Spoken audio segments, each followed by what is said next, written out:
नमस्कार, मैं उपमा डेली ईयूपी में आपका स्वागत है। खबरों के बढ़ने से पहले डालते एक नजर आज की सुर्खियों पर। यूपी के 112 सर्वोदय स्कूल बनेंगे देश का टॉप बोर्डिंग स्कूल। 26 जुलाई से यूपी के शिक्षकों को मिलेगा cashless health card. Kho kho premium league auction में चमकेंगे यूपी के खिलाड़ी। लखनऊ में कमल जैसी बनेगी नई विधानसभा। गोरखपुर को मिला पूर्वांचल का पहला 6 लेन फ्लाईओवर उपहार। बढ़ते हैं शाम तक की बड़ी खबरों के और विस्तार से। यूपी के 112 सर्वोदय स्कूल बनेंगे देश के top boarding school. Uttar Pradesh सरकार ने 112 जयप्रकाश नारायण सर्वोदय विद्यालयों को देश के शीर्ष बोर्डिंग स्कूलों के स्तर तक विकसित करने के लिए boarding school association of India के साथ ऐतिहासिक एमओयू किया है। इस पहल के तहत शिक्षक और प्रधानाचार्य प्रतिष्ठित बोर्डिंग स्कूल का अध्ययन दौर करेंगे, उनकी बेस्ट प्रैक्टिस अपनाई जाएगी तथा सभी स्कूलों के लिए एक समान एसओपी लागू होगी। आधुनिक हॉस्टल प्रबंधन, गुणवत्तापूर्ण शिक्षक, तकनीकी शिक्षण आधारित नेतृत्व और लाइफ स्किल्स पर विशेष ध्यान दिया जाएगा, क्योंकि सरकार का उद्देश्य आर्थिक रूप से कमजोर और वंचित वर्गों के बच्चों को देश में सर्वश्रेष्ठ आवासीय विद्यालय जैसी शिक्षा और अवसर उपलब्ध कराना है। 26 जुलाई से यूपी के शिक्षकों को मिलेगा cashless health card. Uttar Pradesh सरकार 26 जुलाई से मुख्यमंत्री शिक्षा कैशलेस चिकित्सा योजना का विस्तार करते हुए वित्त विहीन माध्यमिक विद्यालयों के लगभग 3.50 लाख शिक्षकों और उनके परिवारों को 5 लाख रुपए तक कैशलेस इलाज की सुविधा देगी। लाभार्थी ऑनलाइन पोर्टल पर पंजीकरण करेंगे, जिसके बाद प्रधानाचार्य और DIOS आवेदन पर सत्यापन करेंगे। पात्र शिक्षकों को सरकारी और चयनित निजी अस्पताल में मुफ्त उपचार मिलेगा। योजना का राज्य स्तरीय शुभारंभ आगरा में मुख्यमंत्री योगी आदित्यनाथ करेंगे, जबकि सभी जिलों में कार्यक्रम आयोजित कर लाभार्थियों को कैशलेस कार्ड वितरित किए जाएंगे तथा अधिकतम शिक्षकों को योजना से जोड़ा जाएगा। लखनऊ में कमल जैसे बनेगी भव्य नई विधानसभा। उत्तर प्रदेश की नई विधानसभा लखनऊ के गोमती नगर स्थित सहारा शहर की 200 एकड़ जमीन पर लगभग 520 करोड़ रुपए की लागत से बनाई जाएगी। इसका डिजाइन कमल के फूलों के आकार का होगा, जो भारतीय संस्कृति और लोकतांत्रिक मूल्यों का प्रतीक बनेगा। परिसर में 700 सीटों वाली विधानसभा, 200 सीटों वाले विधान परिषद और 1000 सीटों का संयुक्त अधिवेशन सभागार होगा। करीब 35 लाख वर्ग फुट क्षेत्र में विकसित इस परिसर में जिलेवार बैठक व्यवस्था, 5000 वाहनों की पार्किंग, इलेक्ट्रिक चार्जिंग स्टेशन, सौर ऊर्जा आधारित सुविधाएं और आधुनिक तकनीक शिक्षक शामिल होंगे। भवन को अगले 100 वर्षों की जरूरत को ध्यान में रखकर तैयार किया जाएगा। गोरखपुर को मिला पूर्वांचल का पहला 6 लेन फ्लाईओवर का उपहार। मुख्यमंत्री योगी आदित्यनाथ ने गोरखपुर में पूर्वांचल के पहले 2.6 किलोमीटर लंबे 6 लेन फ्लाईओवर का लोकार्पण किया और कुल 995 करोड़ रुपए की लागत वाली 14 विकास परियोजनाओं का उद्घाटन व शिलान्यास किया। फ्लाईओवर से गोरखपुर, देवरिया, कुशीनगर, बिहार और नेपाल तक की कनेक्टिविटी बेहतर होगी तथा शहर को जाम से राहत मिलेगी। सीएम ने जल संरक्षण, स्वच्छता, अतिक्रमण हटाने और पेड़ लगाने की अपील की। उन्होंने पूर्व सरकारों पर कानून व्यवस्था, रोजगार और विकास को लेकर निशाना साधा तथा डबल इंजन सरकार की उपलब्धियां गिनाई। कार्यक्रम में सांसद रवि किशन के साथ हल्के फुल्के हास्य और राजनीतिक टिप्पणियां पर भी चर्चा का केंद्र रही। Kho kho premiere league auction में चमकेंगे यूपी के खिलाड़ी। उत्तर प्रदेश में पहली बार आयोजित होने वाली खो खो प्रीमियम लीग के 137 प्रतिभावान खिलाड़ियों का चयन 3 चरणों के ट्रायल के बाद किया गया है। ये खिलाड़ी ऑक्शन के जरिए अगस्त के दूसरे सप्ताह में होने वाली लीग का हिस्सा बनेंगे। खिलाड़ियों के प्रदर्शन के आधार पर A, B और C ग्रेड में बांटा गया है तथा डिफेंडर, अटैकर और ऑलराउंडर श्रेणियों में चयन हुआ है। कानपुर में सबसे अधिक करीब 100 खिलाड़ी ऑक्शन सूची में शामिल है। इसके अलावा आगरा, मेरठ, बस्ती, अयोध्या, लखनऊ, फतेहपुर और औरैया समेत कई जिलों के खिलाड़ी भी शामिल है।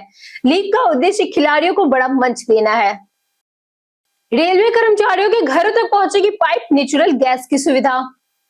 पूर्वोत्तर रेलवे वाराणसी मंडल और गेल इंडिया लिमिटेड के बीच बुधवार को PNG यानी कि पाइप नेचुरल गैस आपूर्ति के लिए समझौता ज्ञापन पर हस्ताक्षर हुए। लहरतारा स्थित मंडल कार्यालय में आयोजित कार्यक्रम में मंडल रेल प्रबंधक आशीष जैन ने बताया कि पूर्वोत्तर रेलवे में पहली बार वाराणसी मंडल ने इस तरह की पहल की है। इसके तहत कर्मचारी आवासों में PNG सुविधा उपलब्ध कराई जाएगी, जिससे कर्मचारियों को आधुनिक, सुरक्षित और सुविधाजनक ईंधन मिलेगा। यह कदम कर्मचारी कल्याण और आवासीय सुविधाओं के विस्तार की दिशा में महत्वपूर्ण माना जा रहा है। कार्यक्रम में रेलवे और गेल इंडिया के वरिष्ठ अधिकारी भी मौजूद रहे। ललितपुर और विंध्य में मिला फास्फोराइड का बड़ा भंडार। उत्तर प्रदेश के ललितपुर और विंध्य पर्वत श्रृंखला में फास्फोराइट के बड़े भंडार मिले हैं। खनन शुरू करने के लिए राज्य सरकार ने केंद्र के वन एवं पर्यावरण मंत्रालय से अनुमति मांगी है।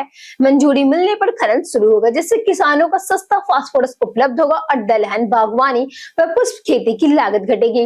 विभाग के अनुसार 2017 के बाद खनन राजस्व बढ़ाकर 30,000 करोड़ रुपए से अधिक हो गया है तथा 66 अवैध खनन क्षेत्रों पर कार्रवाई की गई। नई तकनीक, AI आधारित निगरानी और एमसैंड नीति से पारदर्शिता बढ़ी है, जबकि अन्य खनिजों को भी वैज्ञानिक जांच रही है। प्रयागराज से सोनभद्र तक बनेगा नया विंध्य एक्सप्रेसवे मार्ग। प्रयागराज में 333 किलोमीटर लंबे विंध्य एक्सप्रेसवे परियोजना का कार्य तेजी से आगे बढ़ रहा है। यह एक्सप्रेसवे प्रयागराज, भदोही, मिर्जापुर होते हुए सोनभद्र तक जाएगा और प्रयागराज के 84 गांवों से गुजरेगा। अब तक 45 गांवों का अलाइनमेंट फाइनल कर रिपोर्ट यूपीडा को भेजी जा चुकी है, जबकि 33 गांवों में सत्यापन कार्य जारी है। सर्वे के दौरान 31 गांवों में गाटा, रकबा और भूस्वामियों के नियमों में संशोधन किया गया है। अलाइनमेंट और सत्यापन पूरा होने के बाद भूमि अधिग्रहण के लिए बेनामों की प्रक्रिया शुरू होगी। पूरी प्रक्रिया अगले 1 से 1.5 महीने में पूरी होने की संभावनाएं जताई जा रही है। आलम बदी आज़मी के निधन पर शोक, अंतिम विदाई में उमड़ी भीड़। समाजवादी पार्टी के वरिष्ठ विधायक और आजमगढ़ के निजामाबाद सीट के 5 बार विधायक रहे आलम बदी आज़मी के निधन के बाद गुरुवार सुबह से उनके आवास पर श्रद्धांजलि देने वाले तांता लग रहा है। समर्थक, स्थानीय लोगों और विभिन्न राजनीतिक दलों के नेताओं ने उनके पार्थिव शरीर पर पुष्प अर्पित कर भावभीनी श्रद्धांजलि दी। क्षेत्र में शोक की लहर और उनकी सादगी, ईमानदारी तथा जन सेवा को याद कर रहे हैं। उनका अंतिम संस्कार गुरुवार को समाजवादी पार्टी और विधानसभा अध्यक्ष सतीश महाना सहित कई नेताओं ने निधन पर अपूरणीय क्षति बताया। कांवड़ यात्रा के लिए रोडवेज ने बदली व्यवस्था। कांवड़ यात्रा को देखते हुए मेरठ के भसौली बस अड्डे से रोडवेज बसों का संचालन सोहाराबाद गेट डिपो पर शिफ्ट करने की तैयारी पूरी कर ली गई है। यदि कांवड़ियों की संख्या अधिक रही तो 31 जुलाई से यह व्यवस्था लागू होगी, अन्यथा तारीख बढ़ भी सकती है। प्रशासन के निर्देश मिलने के 12 घंटे के भीतर बस संचालन स्थानांतरित कर दिया जाएगा। दिल्ली, गाजियाबाद, हरिद्वार, मुजफ्फरपुर नगर, सहारनपुर और देहरादून रूटों की बसें नए निर्धारित मार्गों से चलेगी। विभिन्न प्राइवेट बसों के लिए भी अलग अलग संचालन स्थल तय किए गए हैं। वहीं शहर में चलने वाली सिटी बसों 29 जुलाई सुबह 8 बजे से बंद रहेगी। राम मंदिर ट्रस्ट में नए सचिव प्रवक्ता की होगी नियुक्ति। राम मंदिर ट्रस्ट की बैठक में कई अहम फैसले लिए गए। ट्रस्ट ने मुख्य कार्यकारी अधिकारी की नियुक्ति भी संभावित देरी को देखते हुए नए सचिव की नियुक्ति करने का निर्णय लिया है। साथ ही मीडिया से नियमित संवाद के लिए प्रवक्ता भी नियुक्त किया जाएगा। सावन में श्रद्धालुओं की बढ़ती संख्या को देखते हुए व्यवस्था को मजबूत करने की तैयारी की जा रही है। बैठक में ट्रस्ट के रिक्त पद, सीसीटीवी व्यवस्था, चढ़ावा चोरी मामले की जांच, स्वर्ण रजत चढ़ावे की जांच व्यवस्था और स्टेट बैंक के साथ संबंधों की समीक्षा पर भी चर्चा हुई। ट्रस्ट की अगली बैठक अगले कुछ सप्ताह में होने की संभावनाएं जताई जा रही है।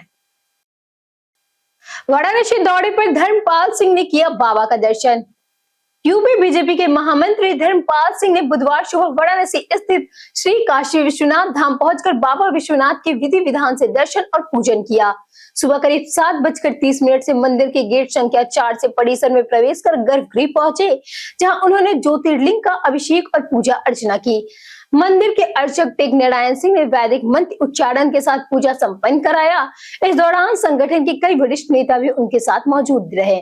दर्शन पूजन के बाद उन्होंने भगवान शिव का आशीर्वाद लिया और प्रदेश की सुख, समृद्धि तथा जन कल्याण की कामना की। गुरु पूर्णिमा से पहले संत प्रेमानंद महाराज से मिले विराट और अनुष्का शर्मा। गुरु पूर्णिमा से पहले विराट कोहली और अनुष्का शर्मा वृंदावन पहुंचकर संत प्रेमानंद महाराज के नए आश्रम यमुना विहार कुंज में दर्शन किए और आशीर्वाद लेने गए।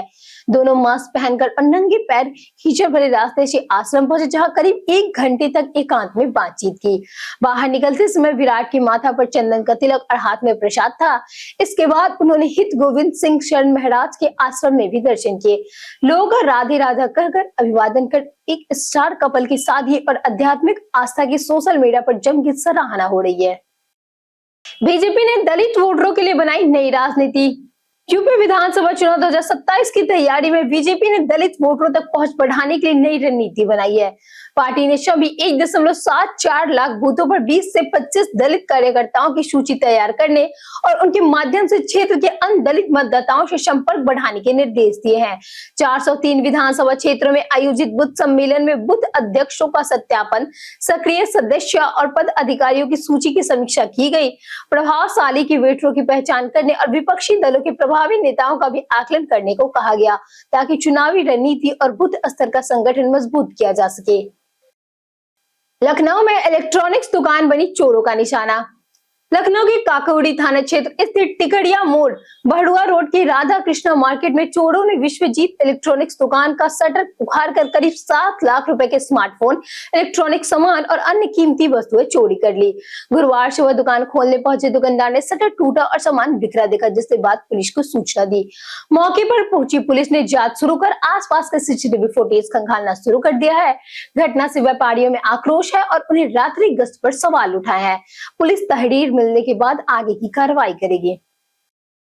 बीते दिन हमारे वीडियो को बहुत से लोगों ने लाइक किया है। जिन्होंने हमारे वीडियो को लाइक किया है उनके नाम है रिया कुमारी, राहुल गुप्ता, पवन कुमार, विनोद कुमार, राजेश गुप्ता, जितेंद्र कुमार, अरविंद शुक्ला और राम प्रसाद। इसी के साथ बढ़ते हैं आज के सवाल की। और आज का सवाल है, क्या आपको लगता है कि यूपी में विकास कार्य में तेजी आई है? आप अपने जवाब हमें हमारे कमेंट सेक्शन में लिखकर जरूर बताएं। आज के लिए इतना ही। उत्तर प्रदेश की तमाम खबरों के साथ बने रहने के लिए देखते रहिए डेली यूपी। और साथ ही अगर आप यूट्यूब चैनल पे देख रहे हो तो चैनल को सब्सक्राइब करें, और अगर आप फेसबुक पेज पे देख रहे हो तो लाइक और फॉलो जरूर करें।